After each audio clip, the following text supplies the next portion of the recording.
Bonjour, good afternoon, everyone. Welcome to the virtual learning series Departmental Showcase hosted by the Federal Youth Network. Je m'appelle Guillaume Kofi. I will begin by acknowledging that I am on the traditional unceded territory of the Algonquin and Anishinaabe people, and I encourage all of you to acknowledge the land you're on as well. As we move through today's session, please share your questions by using the Q&A button in the official language of your choice. If a question is already asked and you like the question, you can click on the thumbs up button. Bonjour et bienvenue. Encore merci de votre présence aujourd'hui. Pendant le déroulement de cette session d'aujourd'hui, nous voudrions vous inviter à poser vos questions en utilisant le bouton Q&A ou questions-réponses. Si une question aussi a été déjà posée, vous pourriez aussi voter pour la question en appuyant sur le pouce en l'air, thumbs up. Aujourd'hui, nous avons le plaisir de recevoir le bureau du conseil privé. Merci encore, c'est dans le cadre de Ministère sous les projecteurs. Carl, tu as la parole. Merci, Guillaume. Thank you. Bonjour tout le monde, bienvenue. Regardless of where we are in the federal public service, chances are you already know about us. In fact, you may be working with us on a daily basis. But today we are bringing you an insider's look of the work that we do and how we do it. But first, the Privy Council Office acknowledges and recognizes the Algonquin Anishinaabe Nation, on whose traditional and unceded territory the team is gathered today. We are honored to live, play, and work on those lands you have protected and nurtured for times immemorial. Miigwech. I encourage you in turn to reflect on the Indigenous peoples and territories near you. Laissez-moi d'abord introduire mes collègues, un panel incroyable qui rend cet événement possible aujourd'hui. Je me présente, Carl Allary, conseiller subalterne en rémunération, Asia Bailey, une analyste junior de la politique, Joanne Guerra, secrétaire adjointe du cabinet Protection civile, Lisa O'Neill, conseillère en politique, Cassidy McNeil, analyste en politique, et Karen Lacty, assistante exécutive et administrative. Our presentation today dives deep into the work that we do. You'll learn about the overview of PCO, the overview of our three main roles, and we'll follow with a question of answer period where you can ask us your questions. En premier lieu, je veux partager avec vous notre mandat. Unique en son genre comme organisme central, le Bureau du Conseil privé a pour mandat de servir le Canada et la population canadienne en conseillant et appuyant le Premier ministre, les ministres du portefeuille et le cabinet. Je vais laisser Asia vous expliquer plus concrètement ce que ça signifie. Hello, everyone. So some of the Privy Council's main roles, which help us fulfill our mandate, is first, we provide professional nonpartisan advice to the Prime Minister, as well as our portfolio ministers, cabinet and cabinet committees on matters of national and international importance. We also support the cabinet decision-making process and the government's agenda to make sure everything runs smoothly. And we also support the public service. So we make sure we foster a high-performing and accountable public service. So here we have a little overview of our structure here at PCO. This is a really general, broad overview. We just wanted to give you an idea of what it looks like, but we're going to zoom in on some of the roles a little closer now. So first at the top here, we have the clerk of the Privy Council, and we have a fun little poll question. If we could pull that up, we want to test if any of you guys know who the clerk currently is.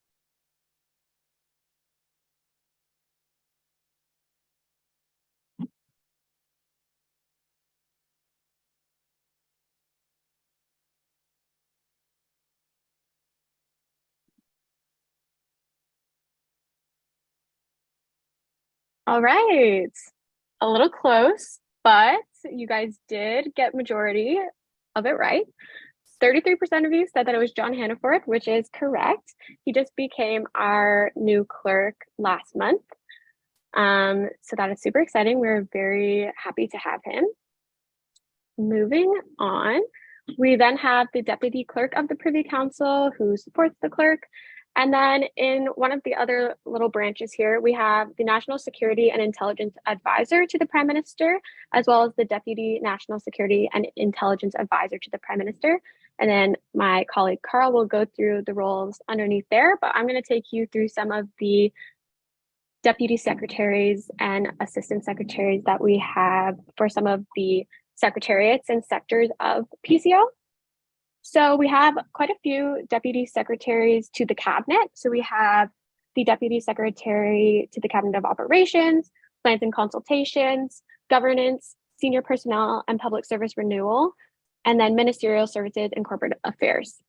We also have the Deputy Minister of Intergovernmental Affairs, and then lastly, the Counsel to the Clerk of the Privy Council and Assistant Deputy Minister.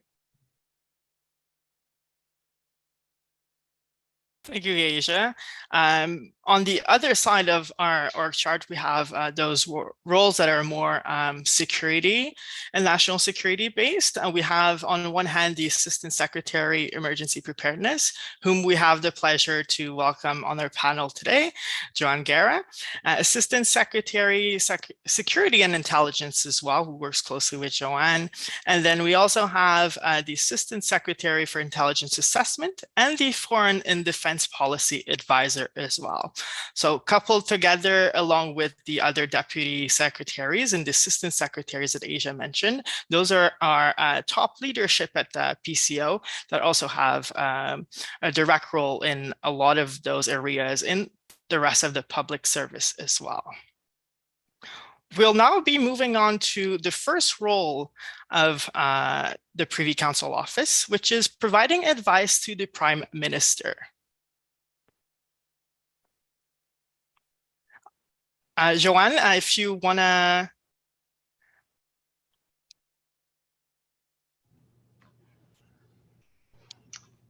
Sorry about that. It took me a little minute there to get all my technology worked out. So hi, everybody. Thanks for having me today. Yeah, so our primary role actually within PCO is to provide advice to the Prime Minister in kind of very simple terms. We basically are the Prime Minister's department. And so the department is split up along kind of policy lines. So you can see there within the list, intergovernmental affairs, foreign and defense policy, legislation and house planning, machinery of government, national security, and then within that is emergency preparedness. Go to the next slide.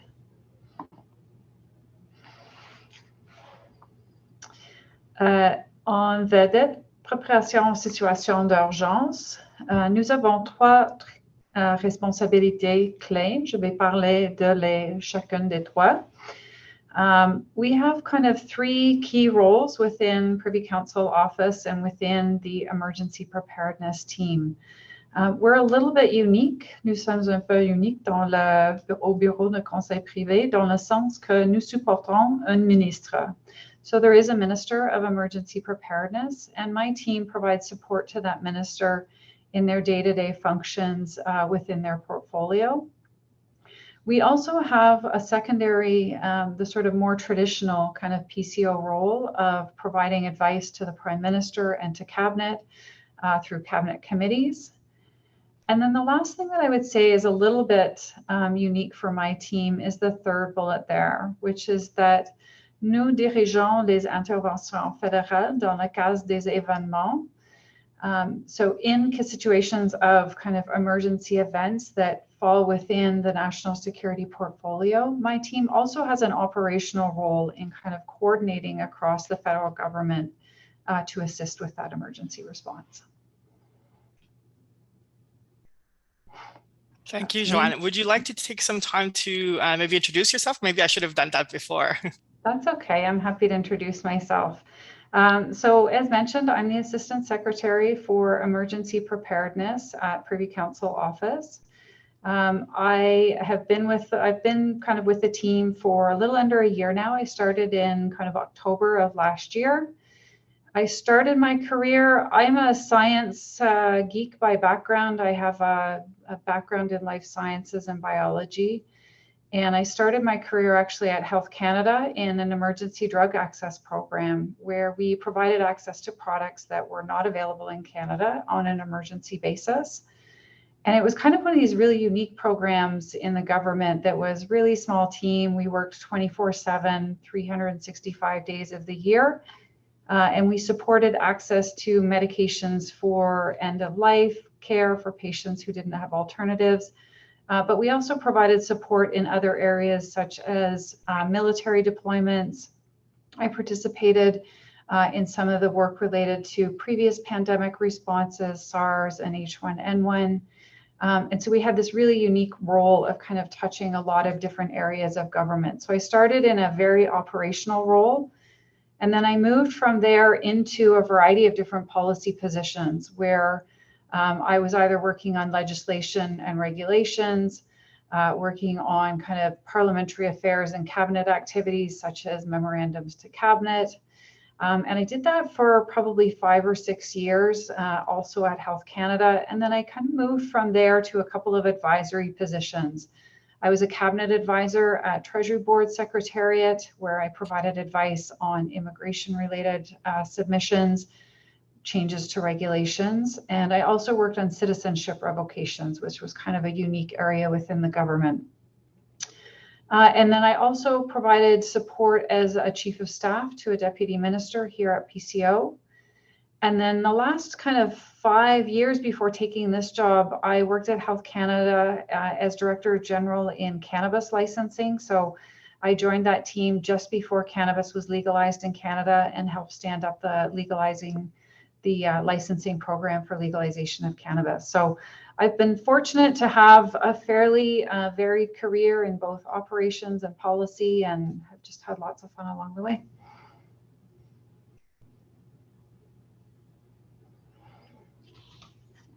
And the last thing we'll just touch on is, as I mentioned earlier on the previous slide, nous avons dans un sens 3 rôles au bureau de conseil privé.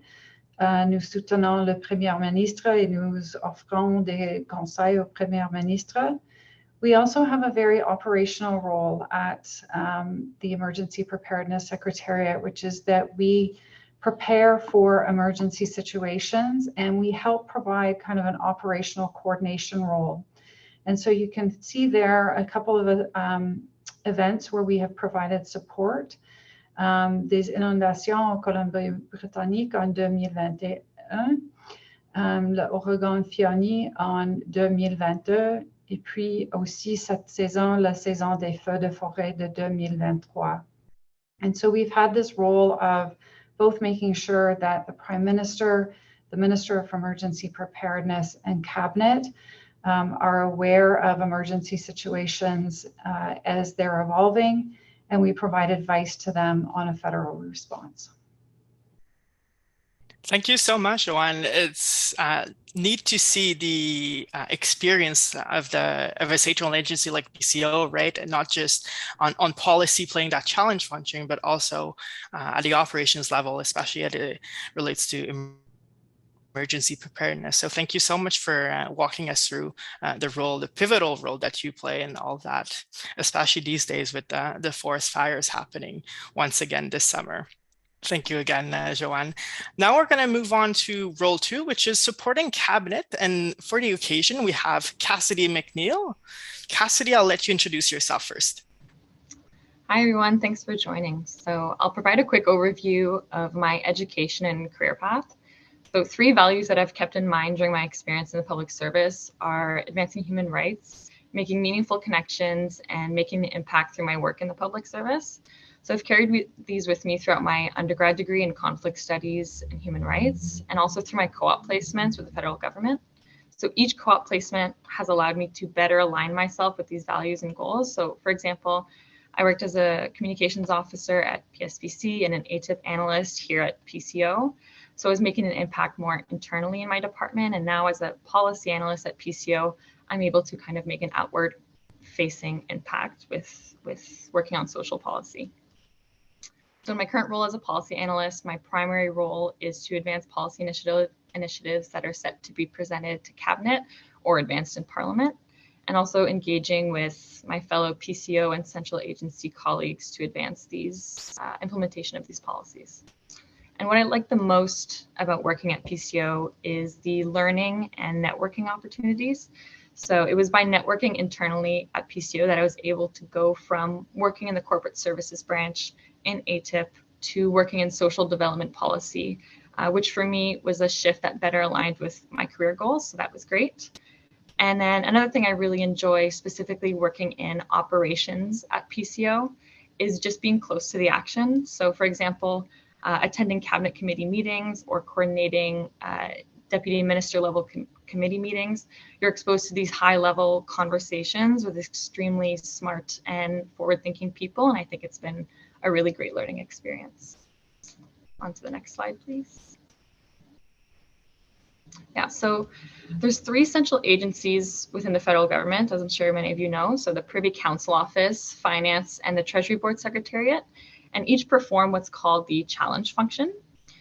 So this is the review and assessment of proposals that are sponsored by departments and therefore ministers to bolster the rationale as to why this proposal is needed and the recommendations and considerations in place for implementation. So for PCO, this looks like analyzing policies developed by departments that are set to be presented at Cabinet, and working with departments to ensure the high quality advice and recommendations are provided. These documents are often seen in the form of an MC or memorandum to Cabinet.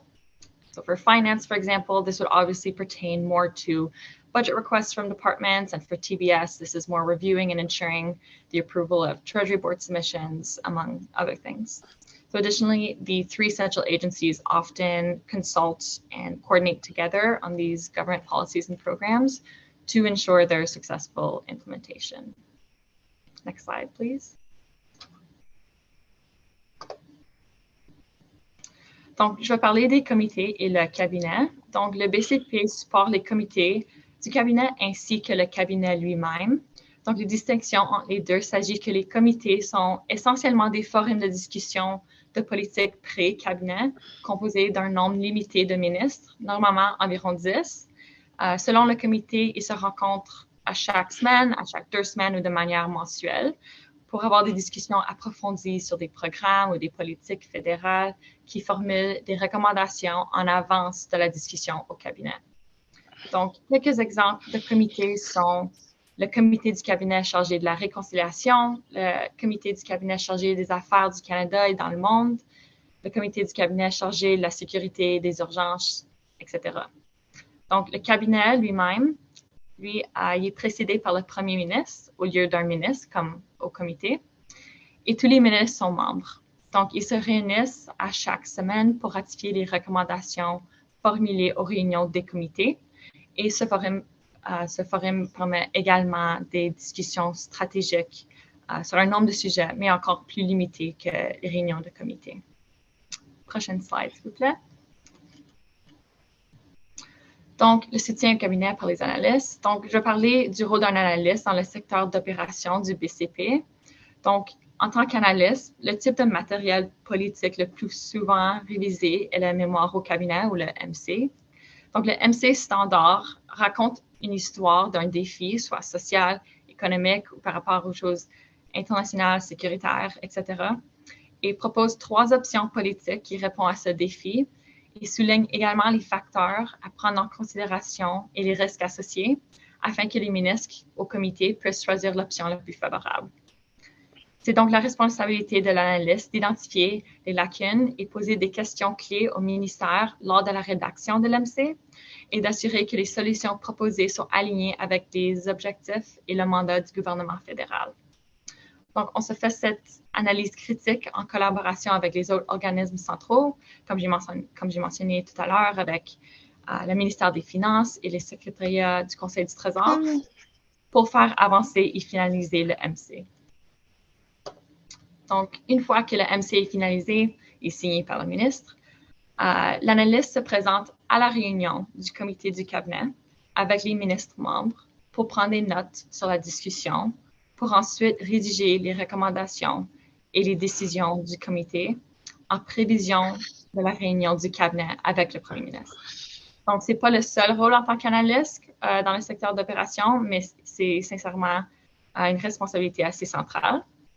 So I'll pass it over now to Lisa O'Neill to discuss PCO's third role of leading the public service.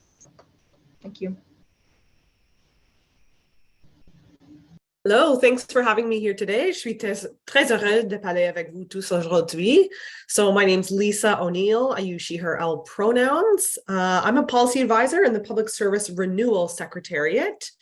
So I started my public service career in human resources at Health Canada. I sort of worked my way through a few departments and a few jobs like shared services, IRCC, agriculture. And throughout each of those jobs, I sort of gained more skills and experience. And eventually I heard about a job at PCO through one of the networks that I was a part of. And the work really played to my personal interests, my professional experience, as well as my education background. So it was a great fit and I couldn't be happier with my choice. PCO has a bit of a reputation for being a demanding, fast-paced department where you'll learn a lot very quickly, but be challenged every day. But it's also an extremely rewarding experience. So I definitely think it lives up to its reputation. But that's a little about me. I'll turn it over to my colleague, Karine from Public Service Renewal Secretariat, and we'll walk you through some of the work that we do. Thank you, Lisa. So hi, everyone. My name is Karine. I am the executive/administrative assistant for PSR's ADMO's office. My core role with PSR is to provide administrative support to the ADM's office. But like Lisa said, there's always tasks changing, so my tasks do vary from day to day. So a little bit about me. I recently graduated from Carleton University this spring with a Bachelor of Science Honors in Psychology, and I am now pursuing my MSc PhD in Management at Queen's University, where I'll be focusing on leadership-based research. I'm relatively new to the public service. I only joined in spring of 2022, where I was with Employment and Social Development Canada as an on-site workplace coordinator.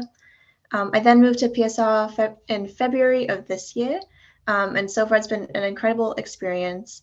And one of my favorite things about working in PSR is the variety of files we work on, and there's always an opportunity to learn something new. So with that, the next slide, please.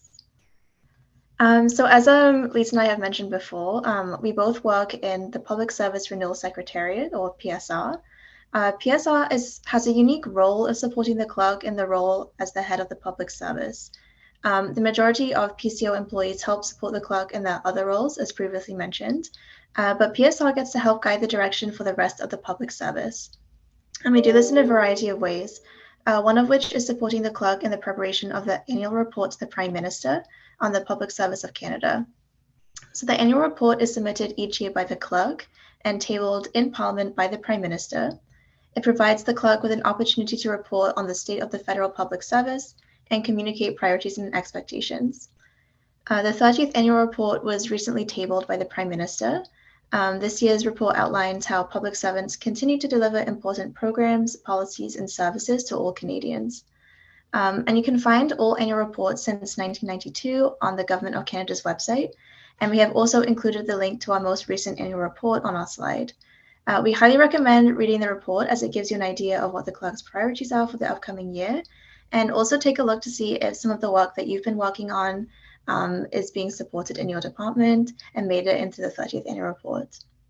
And with that, Lisa, I'll pass it over to you. Thank you. So, une autre des choses sur lesquelles nous travaillons au secrétariat de renouvellement de la fonction publique est l'appel à action contre le racisme, l'équité et l'inclusion. En 2021, le greffier à ce temps-là, Ian Shugart, a lancé l'appel à action après le meurtre de George Floyd. Cela a appelé les députés à prendre des mesures spécifiques pour établir un sentiment d'appartenance et de confiance pour tous les fonctionnaires. L'appel à l'action ajoute une orientation antiraciste aux efforts de la fonction publique pour être plus diversifié, équitable et accessible. Et en mai dernier, l'ancienne greffier, Jeanne Charette, a publié les orientations à suivre concernant l'appel à action. Il s'agissait de maintenir l'élan vers l'avant et d'exiger des députés qu'ils prennent des mesures de plus concrètes et mesurables. Les orientations à suivre concernant l'appel à action est axé sur l'établissement des objectifs, la mesure de progrès et la responsabilisation qui en découle. Si vous n'avez pas encore vu l'appel à action et les orientations à suivre, je vous encourage de consulter le site web du Bureau de conseil privé. And who knows, maybe Josh will be super quick and put it in the chat, but I suggest you all take a look if you haven't already and see how the clerk's call to action on anti-racism, equity, and inclusion applies to you and in the work that you do. Next slide. All right, so this one's on public service renewal. So in order to support the clerk in his role as head of the public service, our team in PSR, we sort of keep a bird's eye view of what's going on across all the public service. What are the trends? What are public servants talking about and concerned with? And also what's going on in other public services across the world. We do this so we can develop overarching public service-wide goals within a comprehensive framework. Public service is always changing. It was only a few years ago that if you wanted to connect with colleagues who weren't in the same office as us, you'd have to dial into a conference call number in a boardroom and use one of those old school spider phones. There was no Wi-Fi in our buildings, no instant messaging, no video calls. We were in traditional cubicles with high walls. We used landlines, fax machines. We had to print everything out. So way back in 2013, we launched a public service renewal framework called Blueprint 2020. So that laid out the plan to modernize the federal government, bring us into the year 2020. And then in 2019, we launched a public service renewal framework called Beyond 2020. And that focused on common mindsets and behaviors to help guide us to a common future. It focused on being agile in delivering results. So like moving people quickly shifting priorities, inclusive in developing ideas and decision-making. So including the regions more, also the call to action, and being equipped for excellence. So MS Teams, e-sign, and digital signatures are all things that have come out of that. So these pillars have served us well over the past few years, which have been transformative for the federal government. In the next 5 years, 5 to 10 years, the public service will not look the same as it does today. And we couldn't possibly have predicted the last 3 years, like the pandemic, the majority of the public service being required to work from home, the murder of George Floyd and bringing anti-Black racism and diversity and inclusion into the forefront, return to office and hybrid work, the strike. There's been so much that has happened. And also we don't know what comes next. But what we do know is we need to be intentional, deliberate about how we move forward in creating the public service that we want to see. And as we move forward, we need to be aware of the things that we've learned the past few years to help us plan for the future. So with that said, we're working in our group in PSR to plan and help figure out what comes beyond 2020. So those are some of the key files that are keeping us busy in public service renewal as we work to support the clerk in his role as head of the public service. Thank you. Thank you, Lisa. On vous a donné un overview assez large des 3 rôles que nous entreprenons au bureau du conseil privé. Donc, on a parlé de supporter le cabinet, le premier ministre, on a parlé du rôle du greffier dans son rôle en tant que leader de la fonction publique. Avant de poursuivre à la période de questions et réponses, moi, j'ai une deuxième question sondage pour vous. Alors, je veux savoir si vous avez lu le 30e rapport annuel du greffier sur la fonction publique. Je vous laisse un moment pour y répondre.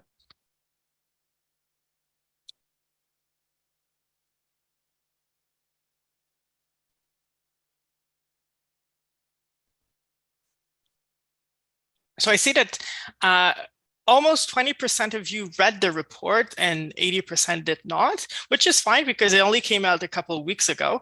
And that's still very young, but I encourage you all to read it. It is a very good read, and it gives you an overview as public servant and public servants as to what we did throughout the last year, the challenges that we faced, our priorities for the upcoming year, as well as the good things that we did. So it is a very good retrospective as a whole, as the Crown, what we did, and it is a very good read. I encourage you to, as Karine said, to find if your department made it through one of the sections of the report. Now we're going to move on to the Q&A section, and I would like to invite all of our panelists, so Lisa, Karine, Cassidy, Joanne, and Asia, to come back online. We have a couple of questions for you. A lot of them are super, super interesting, so I hope you guys are ready to answer those questions.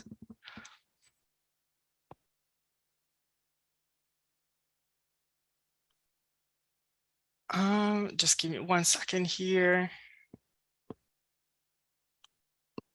All right, so the first question, I will address it to perhaps Lisa, if you're willing, otherwise we can direct it to someone else. Are most of the teams in the Privy Council office located in the NCR? Is there capacity for involvement in the regions? So, Privy Council office is primarily an NCR-based organization. We do not have operations that exist in the regions, but there are some positions of people who do work outside of the NCR. But because of our proximity to supporting the Prime Minister and Cabinet, which is all located in Ottawa, the majority of the positions here are in NCR. I don't know if anyone wants to add in, and maybe there's some positions I'm not aware of, but yeah. So there are a few positions also available outside in the regions, but those are mostly focused on helping regional ministerial offices, I hear. But you're right that most of them are centered in the NCR in Ottawa. Thank you, Lisa. A question perhaps for Cassidy here. Do you have to be proficient in French to work at PCO? And I'll open the floor as well to everybody else. Yeah, so I truly think it depends on the nature of the work. I know the Treasury Board sets different standards for different positions for the job. So it's less up to us exactly, but it really depends. I know some colleagues of mine who work in like foreign policy. So I know there's some questions about being trilingual, having an extra language can definitely be seen as an asset in certain fields, but it is, I would say, recommended and definitely wouldn't hinder your chances. If anything, they may help your chances to be bilingual, but I definitely know of people who speak one official language and work here. So I'm sorry, there's not one clear answer, but I've seen it all ways. So I've seen all the possibilities. So I hope that helps a little bit. Absolutely. I'll direct Josh to complement that answer. Oh, sorry, Carl. I was just pointing out that in the chat, there are a few questions kind of around bilingualism and that kind of stuff. So, but in general, I think PCO has, like all departments, kind of has a variety of roles, whether unilingual or bilingual.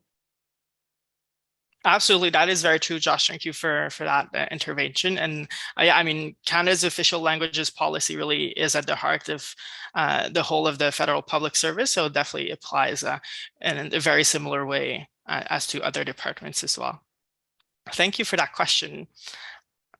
We have a question here. Perhaps I'll direct it to Joanne on this one. What does what general knowledge and or experience do managers seek when hiring for junior to mid-level positions?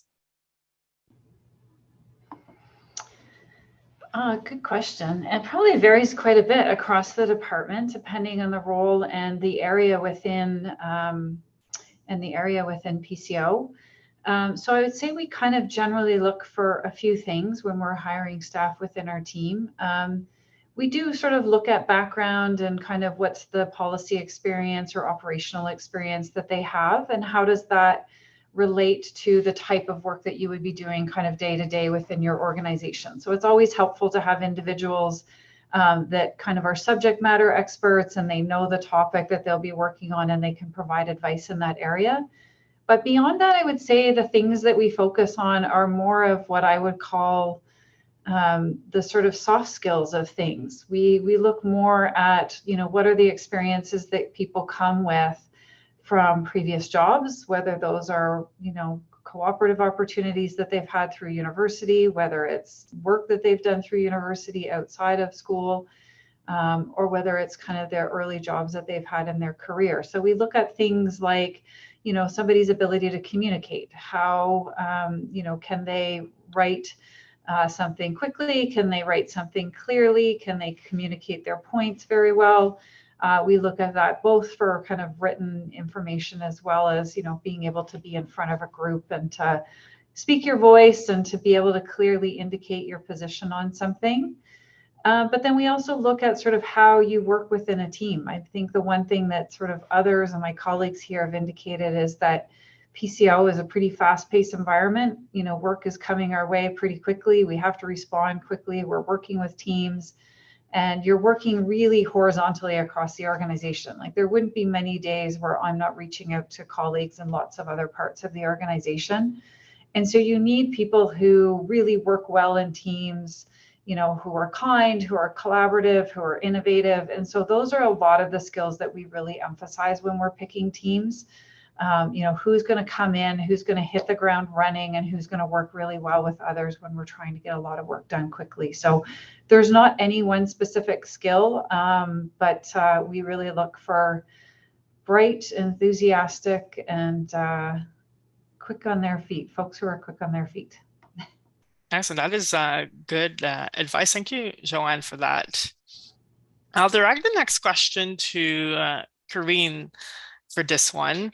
And I'll ask you, how's your typical day as a worker at PCO? For sure. So like we mentioned in the presentation, PCO has a ton of, a variety of priorities. So our tasks kind of vary from day to day. I'm not an analyst. I am in the administrative world of PCO. So my tasks can vary from scheduling my ADM's calendar, scheduling meetings, preparing packages for his meetings, getting things done for approval, booking travel. So there is no typical day, I would say. I know that's not the best answer, but I don't think there's a typical day at PCO for myself. But yeah, and maybe an analyst would like to add on just from that perspective. Asia, would you like to talk about what's your typical day like?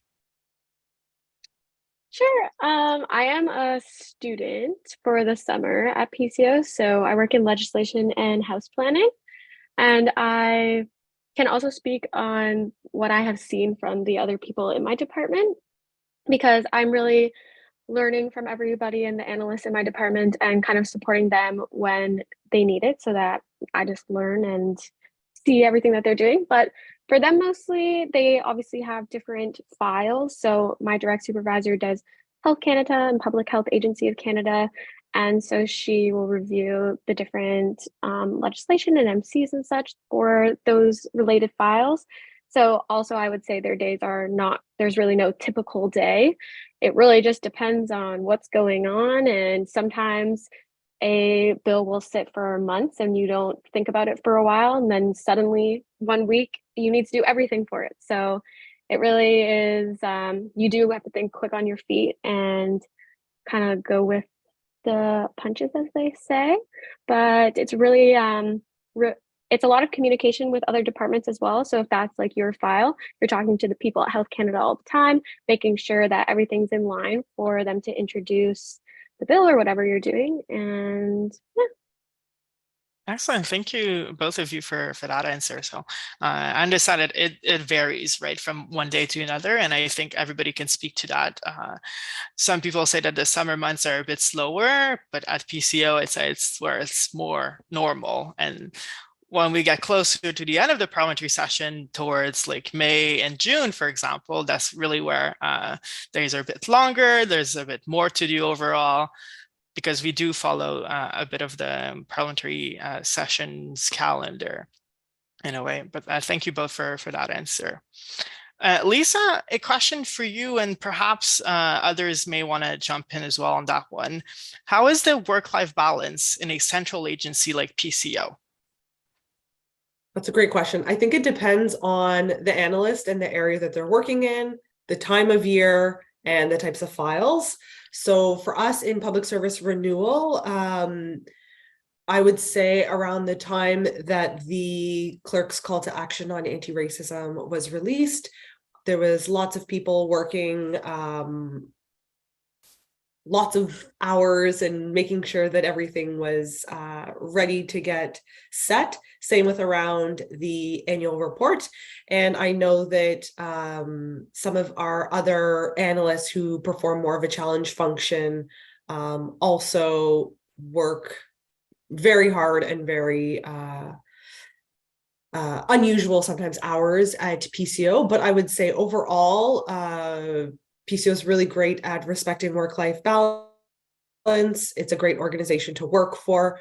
And I think there's, like everyone has mentioned previously, some ebbs and flows. So there's some high points and lower times. So I think over the summer, people really make up for some of the longer hours throughout the year. Excellent. Thank you, Lisa.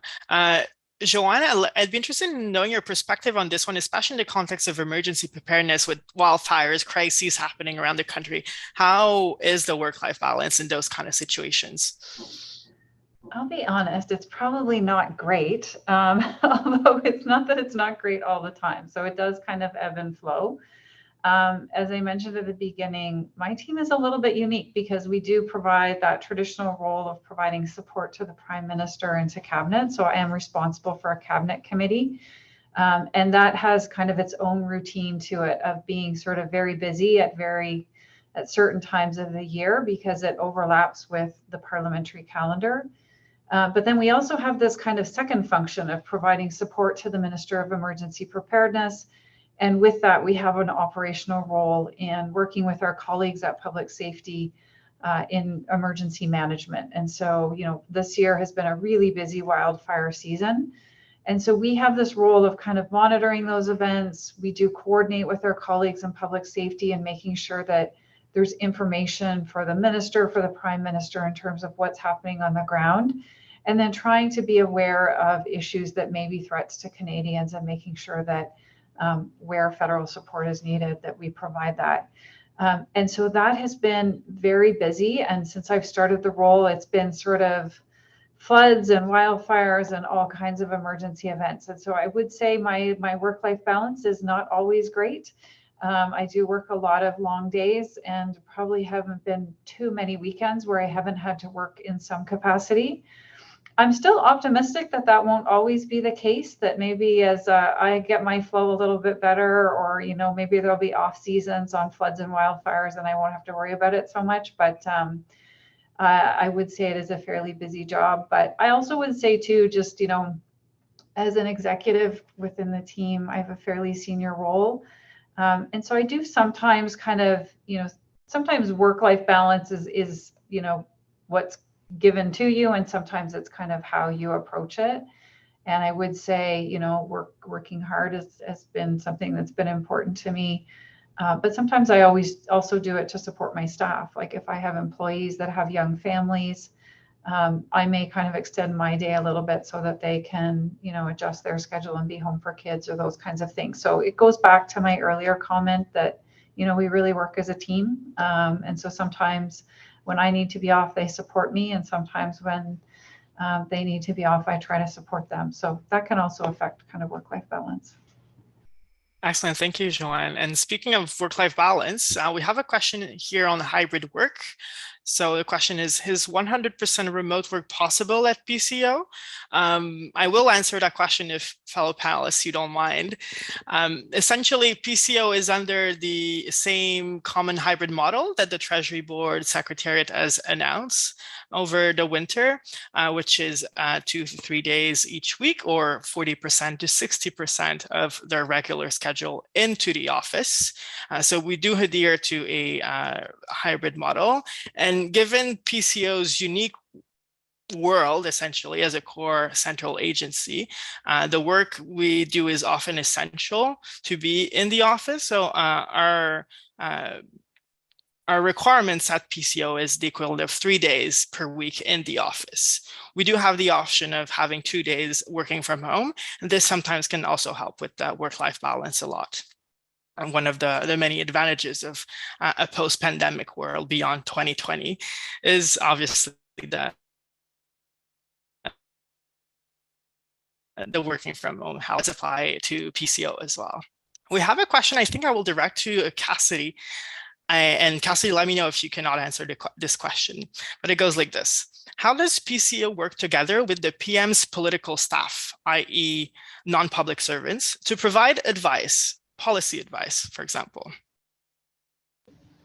Yeah, I can provide my somewhat limited amount of experience in this, and then maybe someone else can take over if they'd like. But from what I've seen, like directly me as a junior policy analyst, I don't see much of that world directly. However, I know my like director generals and my assistant secretary and my deputy secretary and basically all the higher ups have regular touch points and meetings with PMO, so the Prime Minister's office. And then also when it comes to issues management, and there's a hot file that's maybe in the media, or there's we need all hands on deck, or we need many thinking caps on from many different departments. We will gather people from different departments, both in the federal government and in the minister's offices, to come together and have these discussions at a very high level to flesh out solutions and just do what we can to troubleshoot any kinds of situations. So personally, I don't have much experience with it, but definitely my director generals and my assistant secretaries often touch point with the political side to ensure alignment and constant briefing up. Absolutely. And ultimately, our role as public servants is to provide advice to the elected officials. So we do provide this role. And for that, we have to liaise with non-public servants, so political staff sometimes. Thank you, Cassidy. I will direct another question to Karine this time. It is addressed to you. How do you balance your work at PCO and completing your master's? Oh, good question. So I'm only in the summer months of my master's program. I was recently admitted in February as I was wrapping up my undergrad. So I haven't fully delved into the world of my master's just yet, but honestly, the best advice I can give you is just have that open communication with your manager. Just make sure that they're aware of your school schedule and your school needs, as well as what they need from you work-wise. I'm lucky to be working in a team where they've been very flexible and very patient with me. From the moment I got hired, I have made it aware to them that I am pursuing higher education and that I will be dropping down to part-time hours to pursue my master's PhD. So I think step one is just have that open communication with your to your manager. And second of all, it takes a lot of organization and time management. I was wrapping up my undergrad thesis when I joined PCO, and that took quite a bit out of me. But honestly, just again, open communication, letting your professors know that you're also working part-time helps a lot. My current supervisor has been very flexible with me in terms of that. But yeah, I guess common theme, open communication, and just make sure you manage your time very well. Carlos, if you don't mind, I might add on to that point if that's okay. Absolutely, go ahead.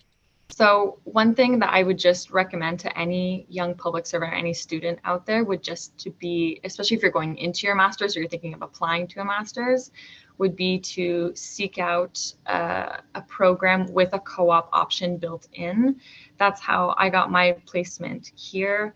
And that's what will let me continue to work throughout my degree. So you'll have a semester fully at school and then a semester fully at work and kind of bounce back. So that way, you're making money, you're gaining experience, and it may take a bit longer, but you graduate with relevant experience under your belt. So I just very much encourage people to enlist into co-op programs because it's personally been very helpful. Absolutely. Also, the EFSA program is very good for that, for students. Thank you, Cassidy, for sharing that piece of advice. Question for Lisa now. Which network were you part of when you learned of your opportunity at PCO? Oh, yes. So it was a network for racialized Black and Indigenous women in government. And I guess somebody who is a part of that network had heard of a job posting that was posted somewhere else through networks. It was sort of shared by through the networks and it was posted there. And that's where I had heard about it. So I would encourage you guys all to get involved with networks. I mean, you're all part of the Federal Youth Network, but if there are other networks that you think are interesting and where you could find a sense of community, definitely encourage you to participate because oftentimes that's where some sort of more niche positions would get advertised. Excellent. Thank you, Lisa. And I think it's a good time to mention networks generally. There are multitudes of networks in the federal government. There are diversity-based networks. There are community practice-based networks as well. There's a federal youth network. There's GC students, and there are plenty more. Within your departments as well, there are networks. So I would encourage you to have a look at those networks and don't be afraid to get involved on the side of your desk, for example, or after hours. It's really worth it for personal connections and professional ones as well. J'ai une question ici que je vais diriger à Cassidy, si c'est correct avec toi. Est-ce que la formulation des programmes ou des initiatives est toujours une action réactive aux problèmes sociaux ou est-ce qu'il y a des instants où elle est proactive et stratégique? Par exemple, prévention ou atténuation des conséquences négatives potentielles? What a deep question. That's a really good question. Je pense que c'est les deux. Je pense qu'on apprend des leçons, puis on agit, like accordingly. We act accordingly once we learn a lesson and know to prevent different issues from arising in the future.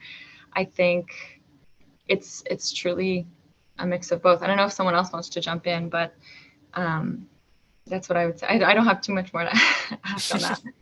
But I know that, like these things are set through, the speech from the throne and mandate letter commitments from the Prime Minister set to each minister and department, right? So we're following those set of guidelines that were established whenever people become appointed. So we're working from this framework. And then as things will come up, wildfires will happen, etc. So then we spring into action and things get prioritized. But that's how I see it from my perspective. Absolutely. I was going to mention the speech from the throne, and it also depends on the MCs as well, right?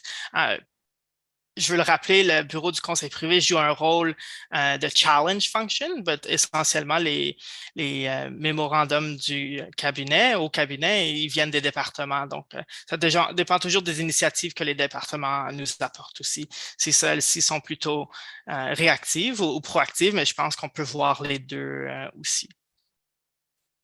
Super. J'ai une question maintenant pour Joanne.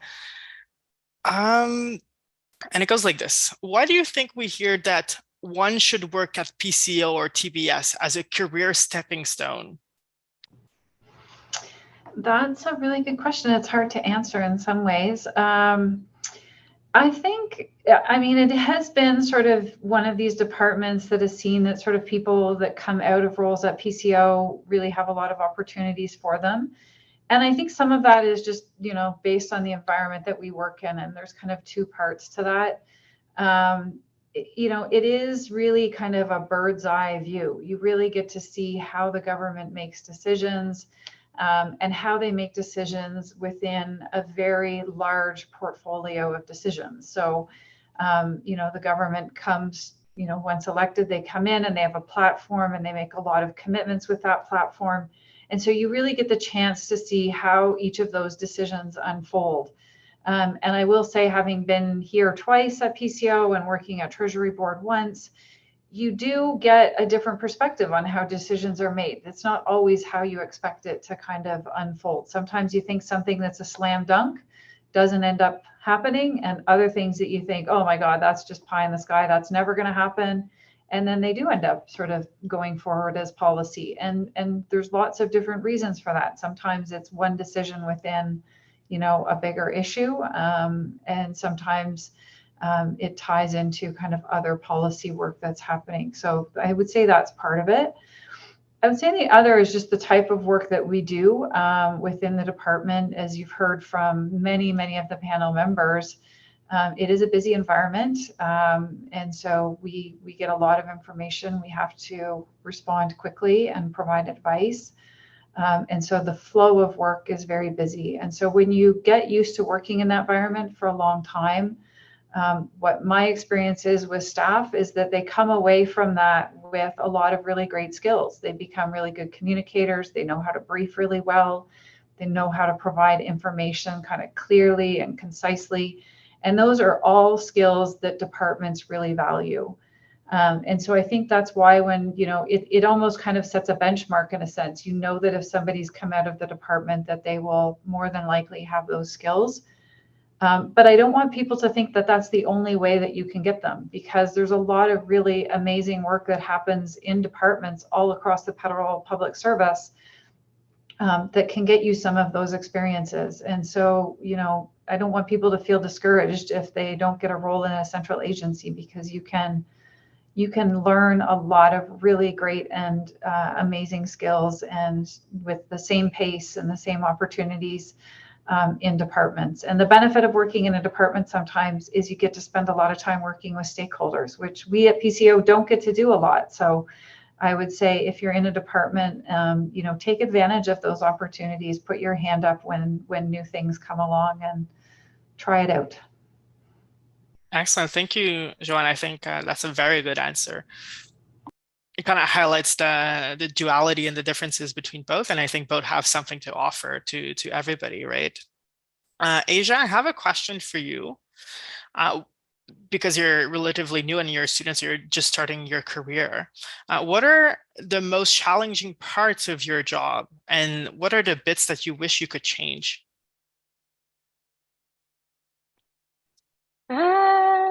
I feel like one of the most challenging things when I first started, for sure, was just the huge mass of information that was coming my way, because I'm doing my master's of science, so I don't have a ton of policy or government background. So I had to learn a lot of, everyone always jokes about all the acronyms, but it's true. I had to learn a lot of acronyms and just kind of the process of how everything works together. And I feel like something that is challenging, but also something I really enjoy, as I learn something every single day, whether it be something small or big. Just about, like, I also work in a lot of like legislation operations and just some of the niche little rules about legislation. So I feel like every single day there's something new that I have to figure out. I don't know if there's anything necessarily I would change, because honestly, my supervisors and my just all my ADMs and stuff are super supportive, and they're always asking me for feedback on, since I'm a student, what I want to be doing, what else I want to learn, what I want to be involved in. And I really like that team aspect. So yeah, that would probably be the most challenging part. Excellent. Thank you. I think a lot of people in our audience will resonate with this. The acronyms alone, I mean, those are oftentimes a mountain to surmount for everybody. I think we have time for one last question. I'll direct this question to Lisa. Someone says that they love your confidence and they're asking for suggestions you can give them and others regarding building confidence in our professional endeavors as public servants. Any books, resources, practical tips that you would have to give us? Oh my gosh. Well, thank you for the compliment. I appreciate that. And I don't have anything practical, but I would say that I have the type of personality where if there's ever an opportunity to stretch myself, maybe beyond my occupational group, a level higher, if there's tasks that my manager is looking for someone to do, I'm often the first person to raise my hand to sort of gain additional experiences.